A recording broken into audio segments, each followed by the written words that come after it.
सोचने वाली बात है, क्या डरावनी कहानियां सच में बस मन का वहम है, या फिर क्या ये किसी ऐसी सच्चाई की तरफ इशारा करती हैं जिसे हम देख नहीं सकते। आज हम ऐसी कुछ सच्ची, हाँ बिल्कुल सच्ची आपबीतियों के पीछे छिपे पैटर्न्स को समझने की कोशिश करेंगे। ये सिर्फ कहानियां नहीं हैं, बल्कि वो अनुभव हैं जो शायद हमें एक अलग ही दुनिया की झलक दिखा दें। जरा सोचिए, घर में सब लोग हैं, शाम की आरती हो रही है और आपका ही कोई अपना एक अंधेरे कोने में खड़ा बस आपको घूर रहा है। कुछ बोल नहीं रहा, बस देख रहा है। रोंगटे खड़े हो जाते हैं ना। ये लाइन एक ऐसी ही सच्ची कहानी से ली गई है और यकीन मानिए, ये तो बस शुरुआत है। आज हम ऐसी कई अजीब घटनाओं की तह तक जाने की कोशिश करेंगे। तो चलिए देखते हैं आज हम क्या क्या एक्सप्लोर करने वाले हैं। सबसे पहले अनदेखी दुनिया की कहानियां, फिर बात करेंगे शापित जगहों और चीज़ों की। उसके बाद एक बहुत ही गहरा टॉपिक, काला जादू। फिर देखेंगे अपमान का क्या नतीजा होता है, और आखिर में विश्वास और डर के कनेक्शन को समझेंगे। तो शुरुआत करते हैं हमारे पहले सेक्शन से, अनदेखी दुनिया की कहानियां। यहाँ हम इन पर्सनल अनुभवों को खंगालेंगे, इनके कॉमन थ्रेड्स को ढूंढेंगे और ये समझेंगे कि ये हमारे डर के बारे में क्या बताते हैं। और यही हमारा मेन सवाल है, क्या ये सब अलग अलग इंसिडेंट्स हैं जिनका आपस में कोई लेना देना नहीं, या फिर इन सब के पीछे एक कॉमन पैटर्न है, एक ऐसी चीज जो इन सबको जोड़ती है। चलिए इसी सवाल को दिमाग में रखते हुए आगे बढ़ते हैं। ओके, तो अब आते हैं एक बहुत ही इंटरेस्टिंग पहलू पर, शापित जगहें और चीज़ें। अक्सर देखा गया है कि ऐसी अजीब और गरीब घटनाएं किसी खास जगह या किसी चीज से जुड़ी होती हैं। देखते हैं कैसे। पहली कहानी हमें ले चलती है राजस्थान के कुलधरा। हाँ, वही मशहूर गांव जो कहते हैं कि रातों रात खाली हो गया था। जब मनप्रीत और उनके दोस्त वहां पहुंचे तो उनके साथ कुछ ऐसा हुआ, एक ऐसी पहेली उनके सामने आई जिसका जवाब शायद किसी के पास नहीं है। तो हुआ ये, सुबह दो दोस्त उस सुनसान किले में पहुंचे। फिर एक अजीब सी बूढ़ी औरत उन्हें दिखती है जो उनका पीछा करने लगती है, उनसे कुछ सवाल पूछती है और फिर अचानक एक खंडर में गायब हो जाती है। और जब वो वापस आते हैं तो गेट कीपर साफ साफ कहता है कि उनके अलावा दिन भर किले में कोई और औरत आई ही नहीं। लेकिन वहां उस औरत की चुनरी मिलती है। तो अगर कोई था ही नहीं तो वो चुनरी कहाँ से आई, और वो थी कौन? जगह से हटकर अब बात करते हैं एक चीज की। कभी स्लीप पैरालिसिस एक्सपीरियंस किया है, जब आप जाग रहे होते हैं लेकिन हिल नहीं पाते? एक लड़की के साथ ये रोज हो रहा था, रोज वही खौफ। और ये सिलसिला तब तक चलता रहा जब तक उसका ध्यान अपने कमरे में रखे एक पुराने बड़े से आईने पर नहीं गया। और यहाँ फर्क बिल्कुल साफ है।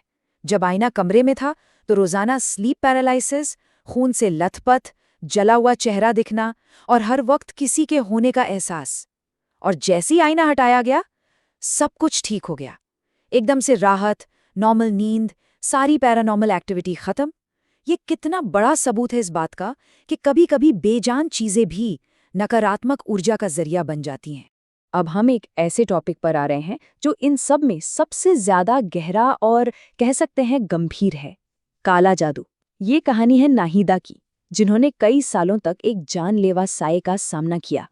देखिए, ये टाइमलाइन 2019 में अरमान के साथ रिश्ता शुरू हुआ और अचानक नाहिदा की मां की मौत हो गई। फिर 2020 में एक करीबी कजिन का मर्डर हो गया और नाहिदा की सेहत पूरी तरह गिरने लगी। 2021 में पहले उनकी दादी और फिर अरमान की मां की भी मौत हो गई। ये सिर्फ बदकिस्मती नहीं थी, ये एक पैटर्न था, एक के बाद एक मुसीबतों का पहाड़।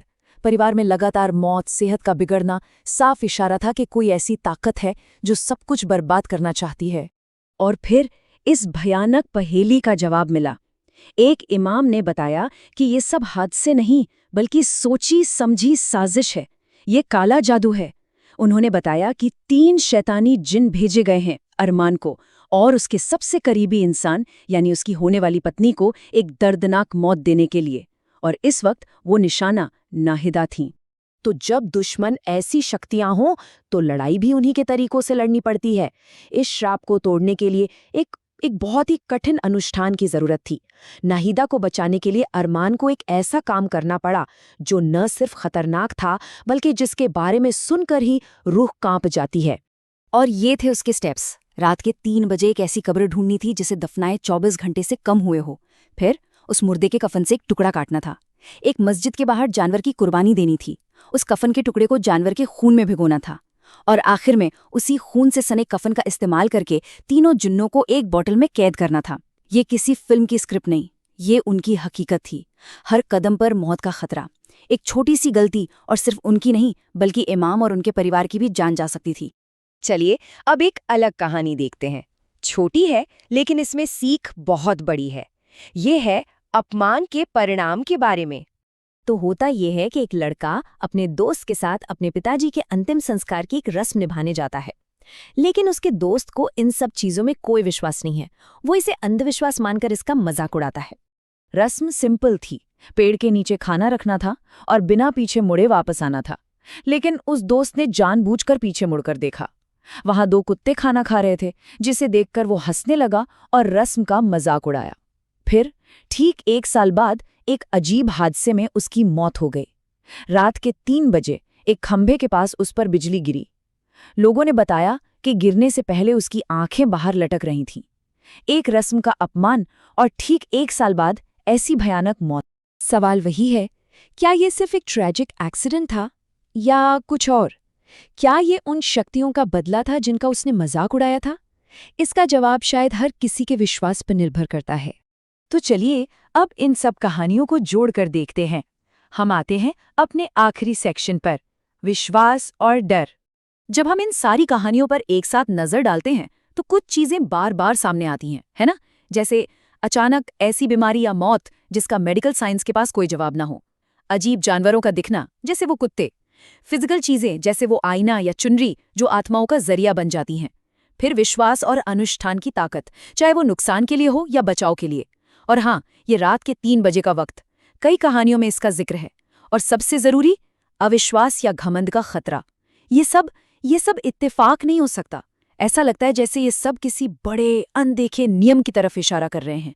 तो आखिर में हम इस सबसे क्या समझें? क्या ये कहानियां सिर्फ हमारे अंदर छुपे डरों का एक रूप हैं, या ये सच में उस दुनिया के बारे में वार्निंग्स हैं जिसे हम पूरी तरह से नहीं समझते? इसका जवाब शायद हर किसी को खुद ही ढूंढना होगा।